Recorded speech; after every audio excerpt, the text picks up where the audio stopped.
infused in the system of the school. We also have technology in our DNA, but more than tools and apps, we are talking about people's transformation and a holistic approach of tech implementation. We all know the importance of the 21st century skills, and more than ever, they are the foundation for students' success in academics and in life. Gazelle framework identifies 5 core competencies. These skills play a critical role in determining how well equipped a child will be in life. And the researchers are clear, SEL is key to a successful student performance. We felt that since the beginning, and we invested so much effort to create a consistent SEL program. The foundation of the school must be about relationships. Supporting students emotionally is fundamental for teaching and learning. We have a famous saying in our school: the happy and self-confident child learns more and better. We used to say that it's one of our success recipes. Must create a safe and friendly space for students to talk about their feelings.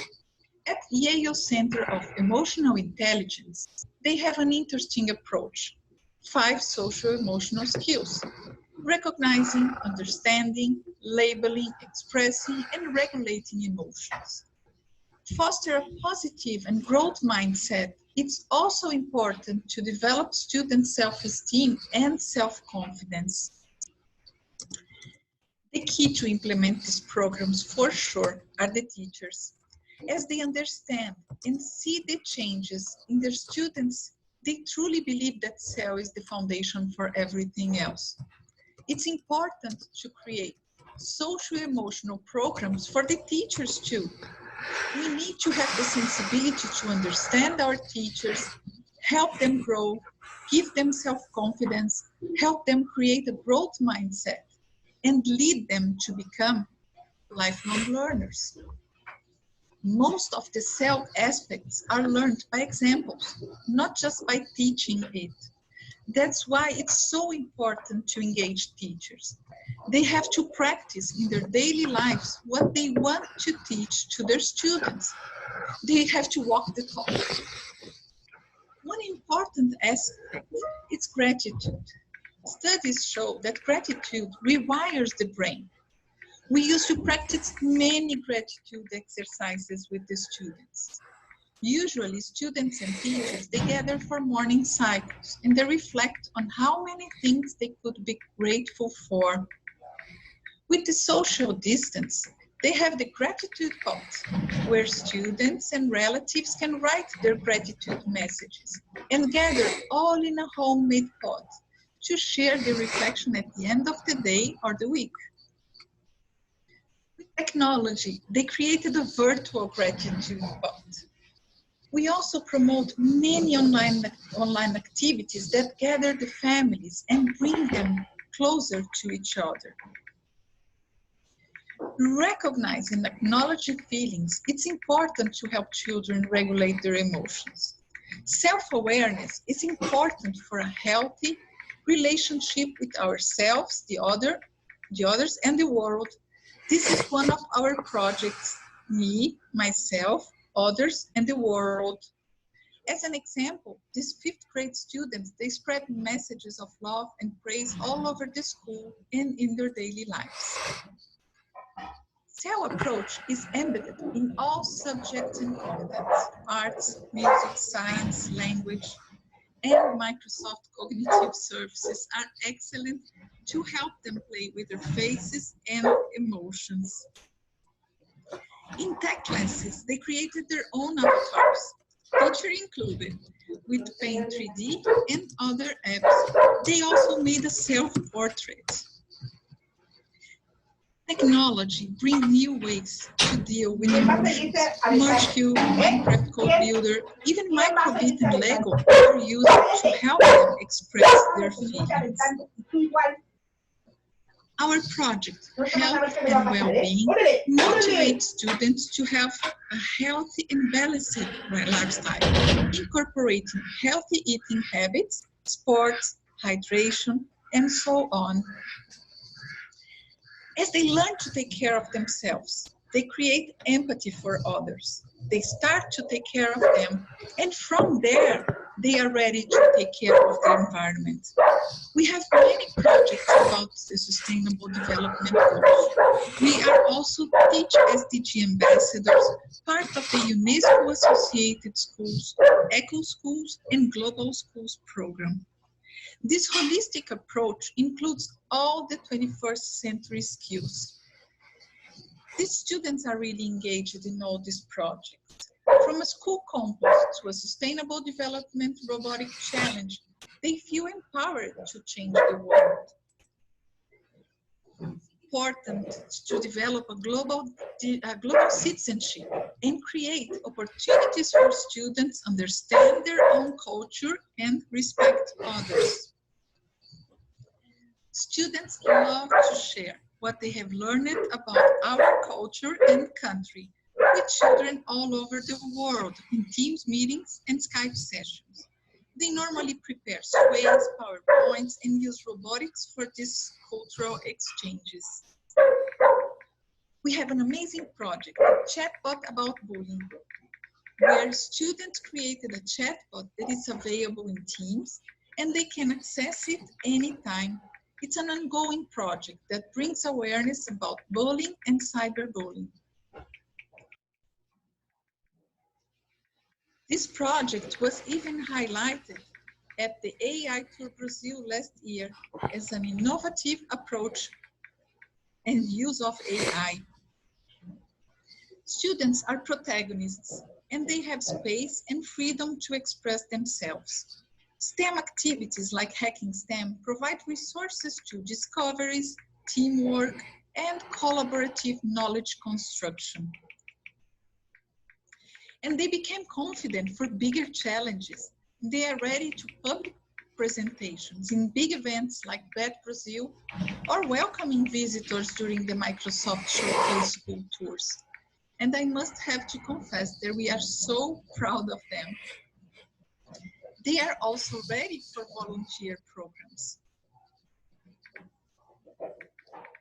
Another innovative approach is how we measure cell indicators.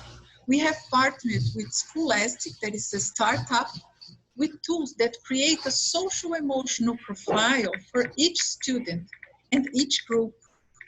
And the Ludo Academy, it's a pilot project that uses collaborative board games to measure social-emotional skills.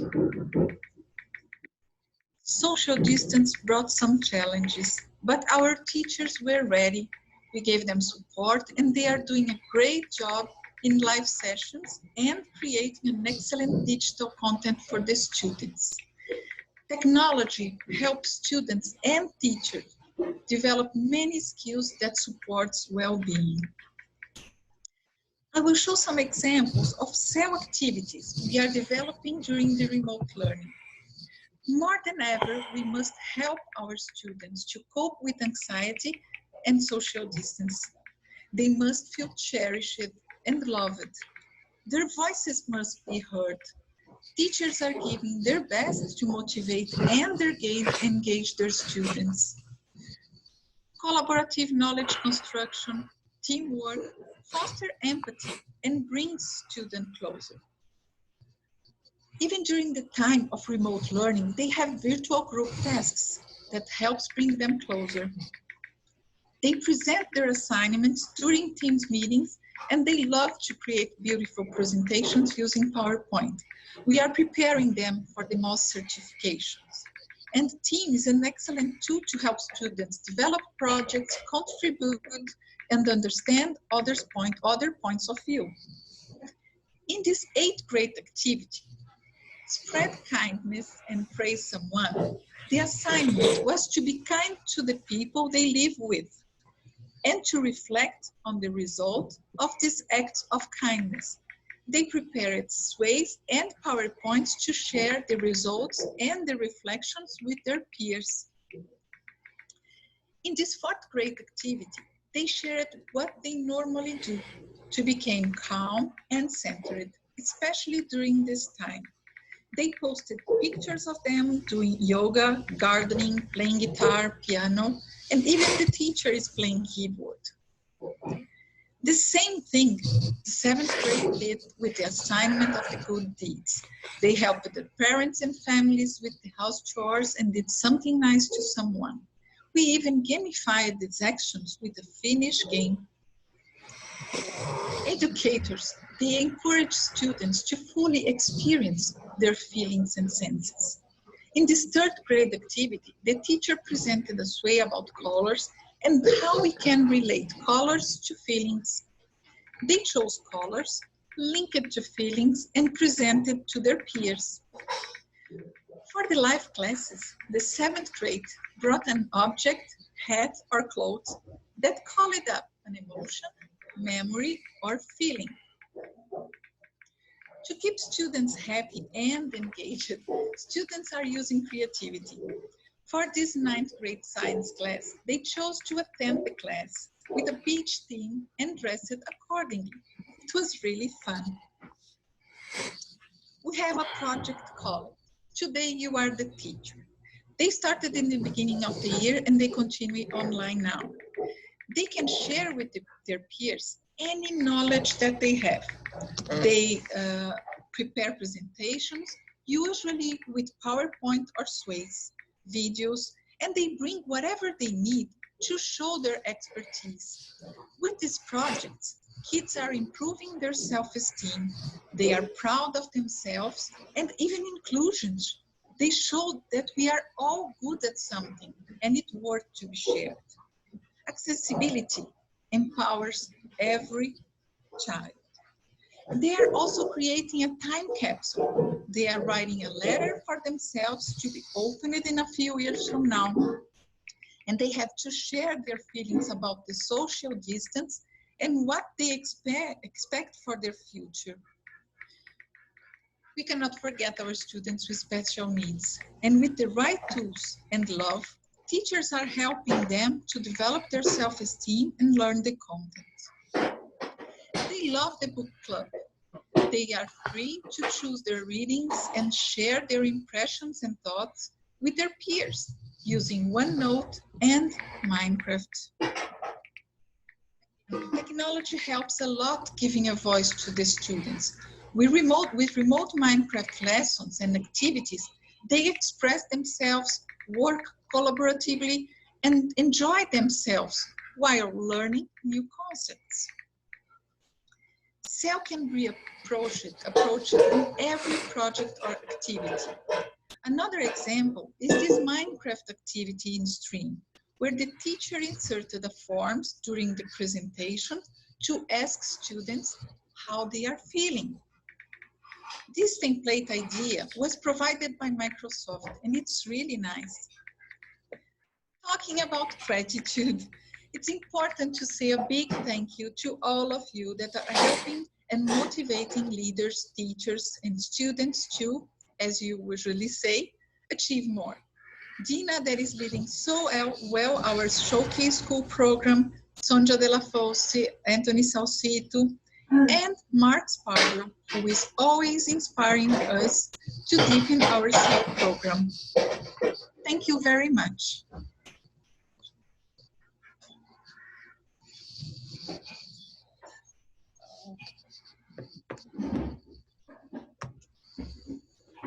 So thank you, Dina. Trying to come off mute here. Thank you so much, Sylvia. This is such a great presentation. I can totally see the focus on social emotional learning in every aspect of the student experience and everything that the school does. Thank you for sharing this with us and inspiring all of us. Thank you. Thank you. Next, I have Bolden here who manages our partner programs at Microsoft, and Baldwin would like to talk a little bit and then introduce our guest speakers. Baldwin? Great. Can you hear me okay? Yes, and see you right, okay well, too. Thank you, Dina, thank you so much for your time, and It was a great pleasure to hear Sylvia's talk just now about how important it is to maintain and grow the social emotional intelligence really for our children. Really great work in I think Sao Paulo as well. My daily work as a worldwide lead of the education developer ecosystem is to bring to bear all the great technologies from a Microsoft 365 developer ecosystem stack to help innovative edtech companies such as School Day to bring new technologies to infuse into the classroom. So, quick story, we've been working with School Day from Finland for about 9 months. We understand that they're in this new SEL space, social emotional learning, but they really want to get deep into the Teams integration. So we've been partnering with School Day team to build out a really amazing Teams app to help, one, for children to let the schools know how they feel about the day, and two, provide insights without compromising privacy. So school principals can get an understanding of which schools are having struggles and in which areas, and which schools are having best practices that should be shared with other schools within the school district. So without further ado, I'd like to give a sample, a great introduction here. Has been a phenomenal partner. He's one of the many soon to be announcing school EDU ISVs developers that will be providing a special offer for next school year. So more to come there in terms of free offerings. But you know, for now, let's give the podium to Sample. Thank you so much, Baldwin, for your kind words, and thank you all for this opportunity to represent School Day, to create a magnificent school of showcase school community. My name is Sampo Lokki and I work for School Day. Let me just share my screen so you can follow my presentation. So, hoping you are seeing my slides now. Yes, we do.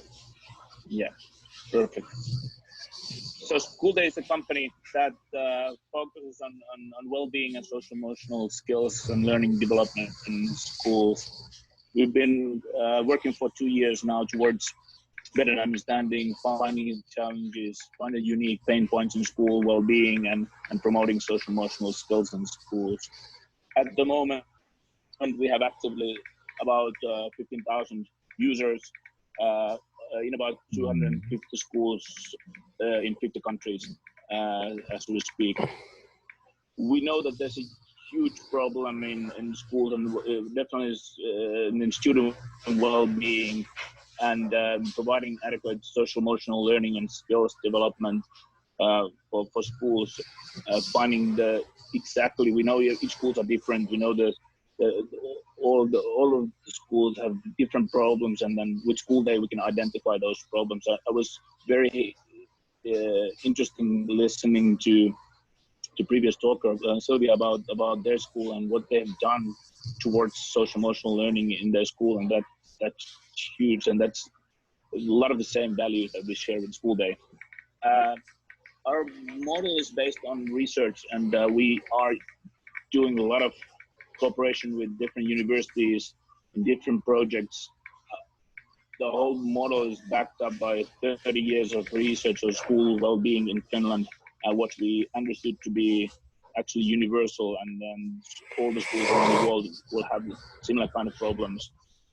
And our key areas in our model is learning, and the areas are learning, social emotional skills, social relationship, and well-being, which will be divided in the indicators, as we call them, or phenomenon that is happening in schools. So, and with students and with learning, and you can see the chart. How we do that is that we ask students 10 research-based questions in the morning, and we run everything through AI, analyze the data automatically, and provide it, then bring the data back to teachers, principals, district leaders to provide analyze data on student well-being and social emotional skills. We do that constantly, real time, every day. So we create a feedback loop that we know, and we can find the trends, and we can see the development and the interventions with schools, and we can actually measure it again, and then see the trends, see where we are going with the well-being and social learning. We build everything in Teams, so it's integrated in Teams, and we're using Graph API tools to enhance the school day experience. As we speak, we are building the chat, we are building the assignments, and all the other, using all the other tools as well. I'm going to show you demo just now, seeing how we are working with Teams at the moment. We've also created a course on student well-being, on well-being and social for Untitled Education Center, and then that's free and open for all the teachers, all the principals, all the educators around the world. What we have to showcase schools is, as Bobby mentioned, there's an offer for another school year, so up until June 21. The most important feedback we can get, how we can develop our software, our solution is from you and from the great schools of the Showcase School community. So what we want to do is we want to offer this tool for your use, and then collect the feedback, work together with the schools, work together with the teachers, with the educators, with the students, to be able to enhance, to be able to even create a better solution, to find out what you want more, what we can and how we can utilize more in this solution, what type of data to provide. At the moment, we work in Finnish, Swedish, English, and Spanish, and we are translating languages as needed. So how this would work is that we would have a trial period of the next semester or the next year, and then create this feedback loop between the company and the schools and the teachers and students, and then figure out the next steps, how we can get the long-term data, how we can, when we can get a long period of data from long periods of time, we can actually start our AI built so that we can start preventing things, so we can start predicting certain issues that will happen, and so on, so we can actually start intervening those well-being issues before it actually happens. But that's sort of a long-term goal. I'm going to share this slide deck through Dina for you, so you can just see this through. I'm just going to share you with the demo now. So as I said, it works in Teams, and I'm going to show you here. This is the student part. So very easy, very simple. When they are already signed in Teams, so they will have their 10 questions in the morning. All of the questions, as mentioned, are based on the model. Very simple, scale of 1 to 5. They are answering the questions, and it takes about 30 seconds to 1 minute to just go through the questions every morning. And everything is anonymous. We don't provide individualized data. So all the data that we provide is analyzed on the class level and the school level. So students, the feedback that we got from our students at the user at the moment, that this is actually safe, secure, and anonymous, and they like it, and they like using it, and they are feeling very secure to reply truthfully for the questions. And that's obviously the most important thing. And as they have replied, I said, it takes about a minute or so, and then you can see the level progress if they are using this constantly every day. We also have the channel for the students where we share knowledge and understanding of well-being, explaining them why it's important to take care of your well-being, to acknowledge those things, to take responsibility of their own well-being. Also, we provide them information on their class well-being. If there's something, we always give them students positive feedback on their well-being. So the AI provides this information. So this is basically what the students are doing. And then if we go to the teacher insight, this is what that looks like. So you can choose if you're district leader, school leader, you can choose which school to monitor, which if you want to monitor the whole school or certain class. If you're a classroom teacher, if you're a homeroom teacher, you would only see your own class and own students' data. First, I'm going to show you how to add your students. So this is also built in Teams and Graph API. You just add your own class to the group. So you just choose your from your Teams groups. You just choose either you should choose the host class, or I just going to choose and add these students to my class, and then you can use it and message straight through the and for them as well, or you can just see now I've added this, and now I would have my own class here in Teams.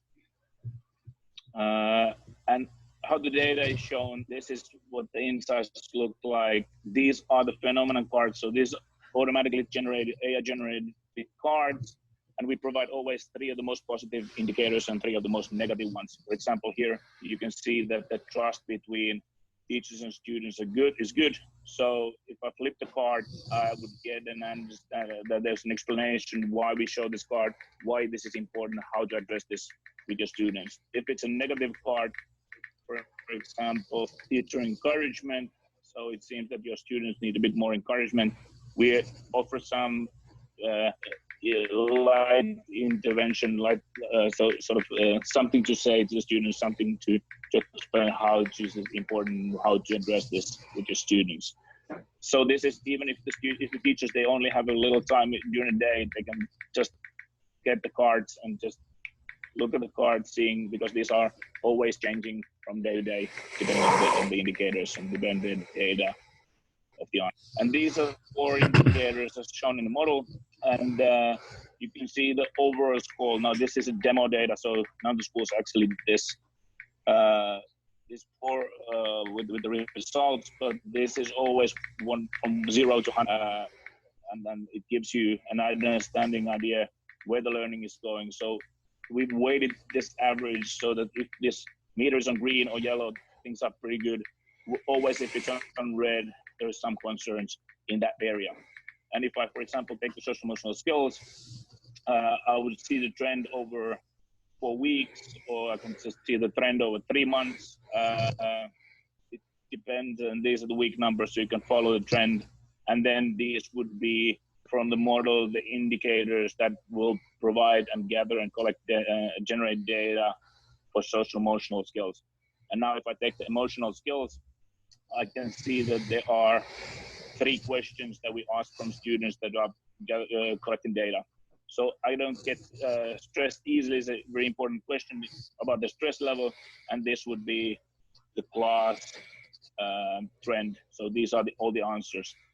And you can see here how the answers have been divided. So even if we don't provide individualized data, you can still see how these answers have been divided. So 7% have replied 1 out of 5, which would be some kind of, sometimes bit alarming, maybe something that you as a teacher would like to take into consideration, maybe something you'd like to address with your students. If I show you some other category, for example, learning, in learning, there are these 4 indicators, and study support is very important. For example, it's easy to understand what to do depending on, it's easy to get support from teachers. So if I open that question, I would get the data and the trends over time with that specific question. And again, depending on this, I can react or discuss this with my students, bringing this up. So very important as a teacher to always show these results to students and say them, okay, this is the data that you provided. These are the answers.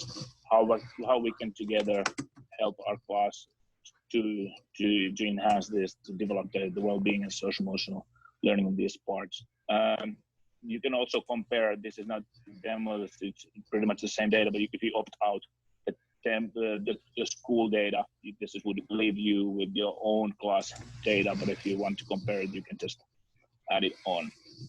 So this is basically a very quick recap on how does our solution work, and how do we identify the problems, challenges, pain points in classrooms. Yeah, Baldwin, over to you. Yeah, great. Well, thank you, Sample. This is a really interesting demo, of course. I might be new to many of you. Dina, do you have any questions from the Showcase School leaders here today on the IM window? Yes. So first, thank you so much, Sampo. I love that you showed the demo. It makes a lot of things visible that weren't visible before. And I think this is really the value of the solution, is giving leaders and teachers insight into the well-being of the students, and giving them data so that they can act if needed. So thank you for that. There are questions in the chat window, and for the sake of time, if you don't mind answering them in the chat window so we can give our speakers enough time for their presentation. Yeah, thank you so much. Thank you for having us, Dina. Thank you very much, Baldwin. Thank you, Dina. Thank you. And next we have Christy Kelly from Emotion Academy. She's an emotion psychology and technology specialist. And our very own Mark Sparvo, Mark, who has established the Facebook group all around social and emotional learning, and has dedicated, I don't know how long now, Mark, over a year, maybe two, a focus on social and emotional learning in education systems all around the world. So welcome, Christy. Welcome, Mark. We're eager to hear from you. Hi, everyone. It's really nice to be here with you today. Unfortunately, Mark is not able to make it today. It's his wife's birthday, so I think he's baking her a cake, which is pretty cool. But we've done some webinars together before, so I'll take all of his wonderful notes and I'll make sure they're expressed here. And I'll just share my screen now, so hopefully everyone can see. Can you guys see my screen? Thank you, Christy. Yeah, we can. Cool. Awesome. Well, like I said, I'm super excited to be here talking with you today. We're in such a difficult and largely confusing time right now, and well-being is really more important than ever. And I'll give you a little bit of background on me first, but thanks for spending some time here today learning about well-being and how you can support it in your schools, because it's so important. So at Microsoft, I'm a consultant focusing on how technology can support people's social and emotional skills, their engagement in learning and work, and their well-being in general.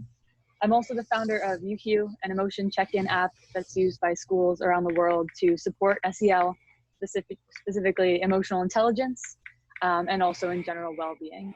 And I'm the founder of Emotion Academy, which provides social and emotional resources, tools, and consultation to communities like schools and corporations. We also help technology companies design their tech in ways that support well-being. And in our current situation, when we're physically apart from one another, well-being is more important than ever.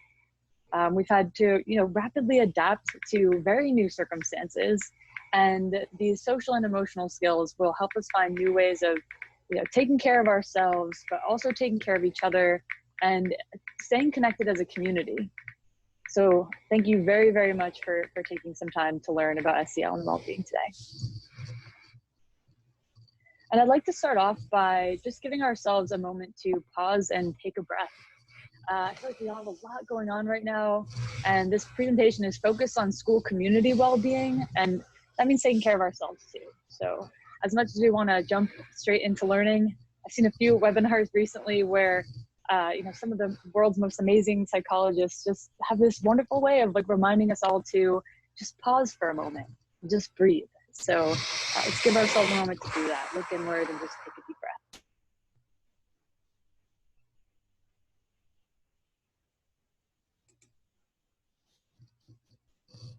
I don't know about you, but I'm always really surprised at how much better that makes me feel. I mean, obviously it doesn't make everyone feel perfect suddenly, but it does help a little bit, doesn't it? And then I'd like to ask us all to check in with ourselves about how we're feeling right now.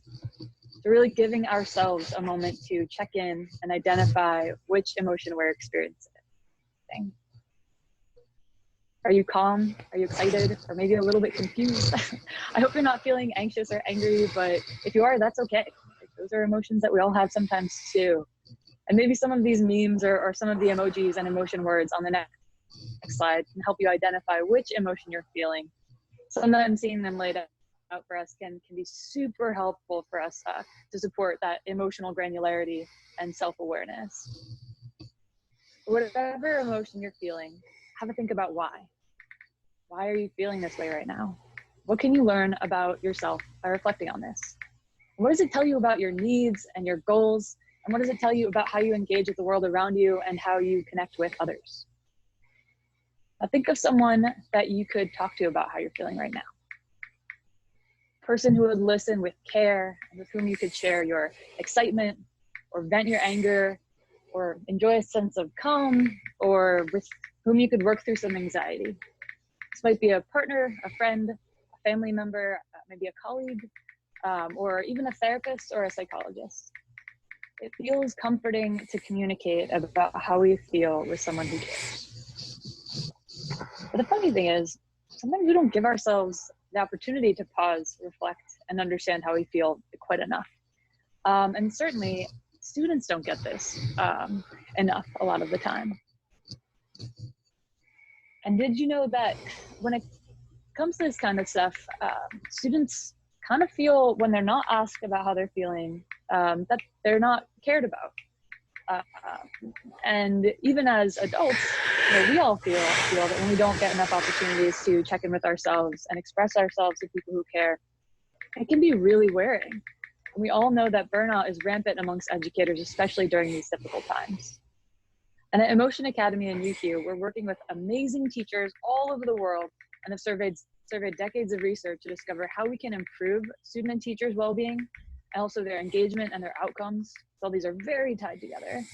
We've discovered that it all starts with how we feel and communicating about how we feel with our communities.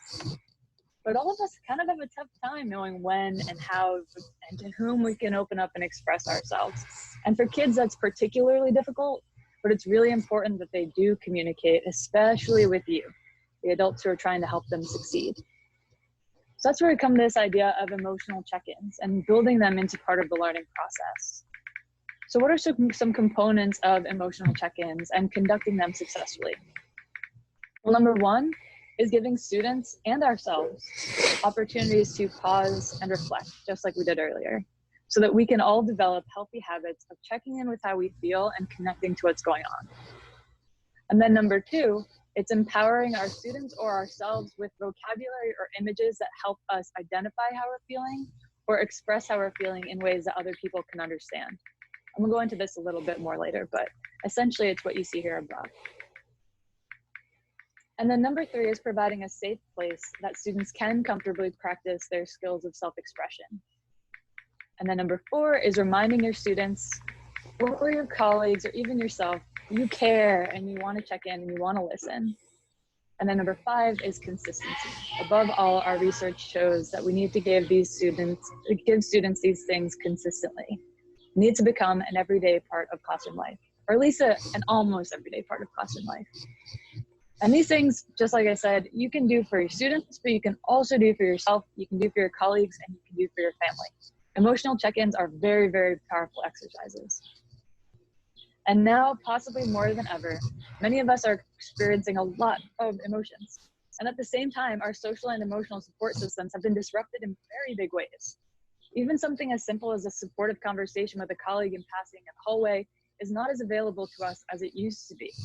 And not being in class with students means it's much more difficult to pick up on each other's emotions and empathize with one another.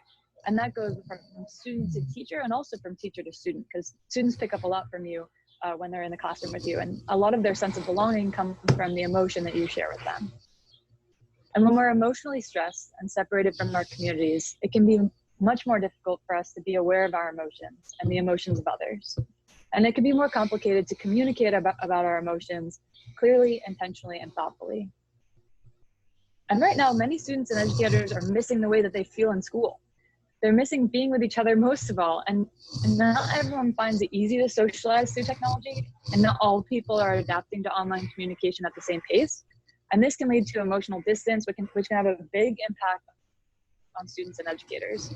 And this can consequently affect, as you all know, engagement and academic outcomes, and in general, everybody's well-being. So emotional check-ins can be a really, really powerful way to combat this, because communication is key, like it always is. Only now we have to adapt and use technology to replicate the kind of socially and emotionally supportive communication that helps us connect with each other in person. And that's so we can bridge social and emotional distance during remote learning. Consistent communication through mechanisms like emotional check-ins can help us foster a sense of community that keeps everyone feeling like they're important members of a group, and that group is still there to support them. It helps us understand each other, and it helps us understand that we're still very much here for each other. So how can we use check-ins to communicate in ways that strengthen our connections with each other and strengthen our own well-being? Well, we can start by asking ourselves these questions. Check-ins help us in 3 ways. The first one is emotional awareness.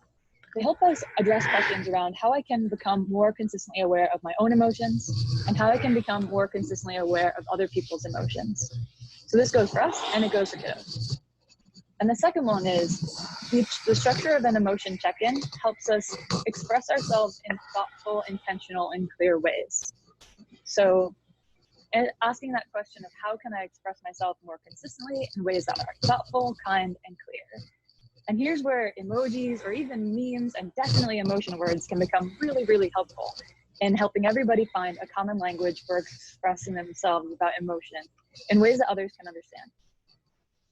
And then the third thing that emotion check-ins help us with is shared empathy.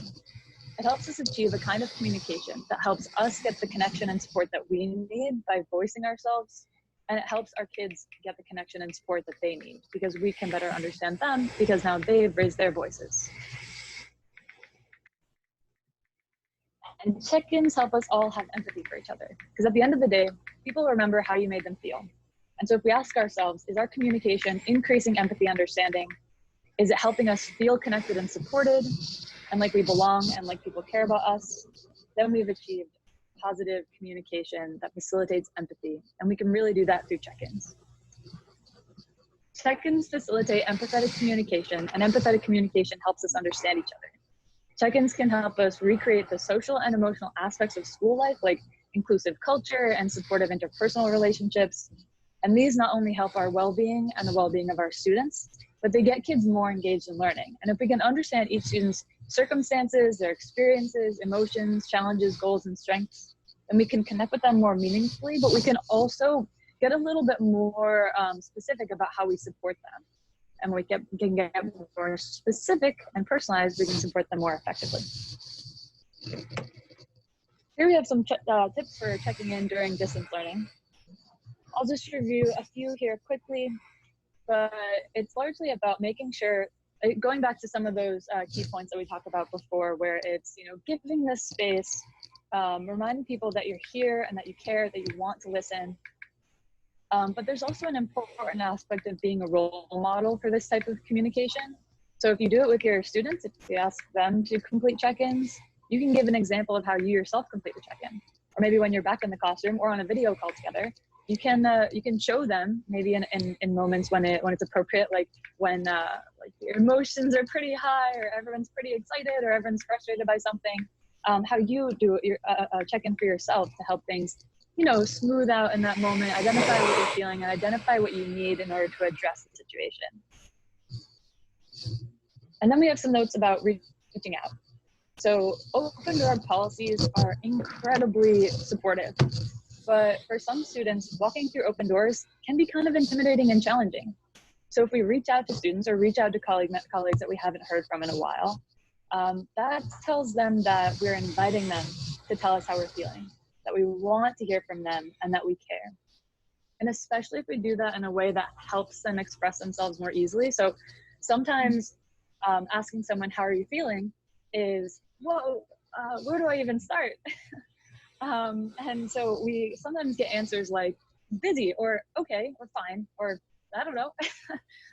But what can really help with getting more granular about our emotions so we can express it in ways that truly help us connect with one another and support one another is we can provide people, when we do these check-ins, when we say, how are you feeling, giving them some examples. giving them examples in the form of emojis or emotion words, or kids, and I think most adults too, find memes really fun. And there's a lot of pretty interesting research on how memes are helping younger generations get more in touch with their feelings, because it's sort of like a shared emotional experience with a lot of people. That's pretty interesting. And then there's a lot of notes that we've picked up in our research about how we can support virtual hand raising during this time. So when you're in the classroom, or in school environment, it's a little easier for students to find you in a moment when they can open up and express themselves, maybe at recess time or when everyone else has left for the day. But they don't really get opportunities like that now that we're all interacting with each other virtually. So it's important to recreate some of those channels through which kids can communicate with you, whether that's through a channel that you have open on Teams, or maybe through a Microsoft Form, or if you use any other type of like Flipgrid is really fun for this kind of stuff too, really. And also like, be mindful of inclusion. Some people may need a few invitations or some time to express themselves, and they may also struggle to have consistent and easy access to online tools. So they may want to express themselves, they may want to respond to a how are you check-in, but just because they don't doesn't mean that they don't want to. Sometimes there are other barriers in place. And then, as always, it's super important to give yourself a moment and practice self-care, and also be patient, whether it's with yourself or with other people. And so on the MEC right now, we've got a lot of really great well-being resources that are, we're growing them all the time. So if you're interested in learning more about how to support school community well-being, go to the resources section and search well-being without the hyphens. We need to add the one with the hyphens, so that's searchable too, but for right now, it's just well-being without the hyphen. And you can always follow up with me for questions at emotionacademy.org. And just as an ending, here's a little bit of encouragement, which I feel like we can all use, especially during these tricky times. And a reminder that if you need a little help, please ask for it. You probably, even if you can't see a lot of your fellow community members right now, you probably got your community is still there for you in a lot of ways. Certainly, I know the Microsoft one is. And if you ever feel like you're needing just a little bit of extra connection, I'm on Twitter. So, thank you, everyone. Thank you, Chris. Thank you so much for this presentation, telling us about things to consider, social emotional learning, what makes a difference, and then some suggestions with things that we can actually start doing today. So thank you so much for this. We do have some time, so if there are any questions, feel free to come off mute and ask Christy or Sampo. I believe he's still with us. Yes, still here. Or Sylvia, actually. You're still with us too, Sylvia. Thank you. Yes, I'm still here. So any question for any of our speakers today? Yes, hi Dina, this is Stelios. Hi, Stelios. Can you please tell us what are the first 3 steps that a school would implement? The question is for Sampo? Yeah. Oh yeah, thanks. So the first, like now, as I wrote to the chat, that we are building our offering also to Azure Marketplace. So just downloading us from there. But the first thing to do is just to email me or Baldwin, and we'll set up the free trial for you. And as we speak, we are building it for the marketplace, and then it will be all automatically downloadable there. But the app is already in Teams App Store, so you can just download the app there and then email me or Baldwin to get further, and then we'll just just few steps, and then everything should be just install the app for your students and teachers, and then off we go. The onboarding is very light. And which age group would you start? We are working through K-12. We have some in Australia at the moment. We have some kindergarten students using this. The questions are read out loud for them, but I would say the most beneficial, it would be from 8 to 9 years olds all the way up to high school to 16, 17, 18-year-olds. So depending on the school system, depending on the country. But the K-12, we are building the university model as we speak, but that's only going to be launched in 2021.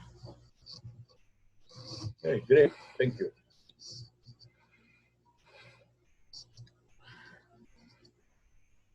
Other questions?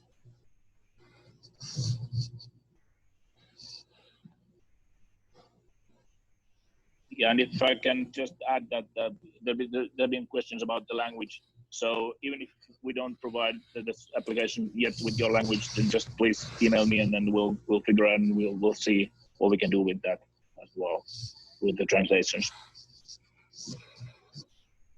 Okay. Or if you could post the language that you'd like to see the app in the chat window, we could actually also get a quick tally this way, instead of you're getting bombarded with emails sometimes. Oh, that's fine. Yeah. But yeah, just please, just share your hopes. All right, great. All right, we'll take one more question.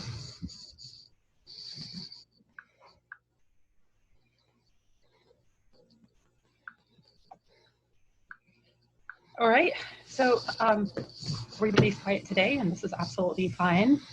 You know where to reach us. Either continue on the chat here if any other questions come up later, or on the Showcase School team on our general channel.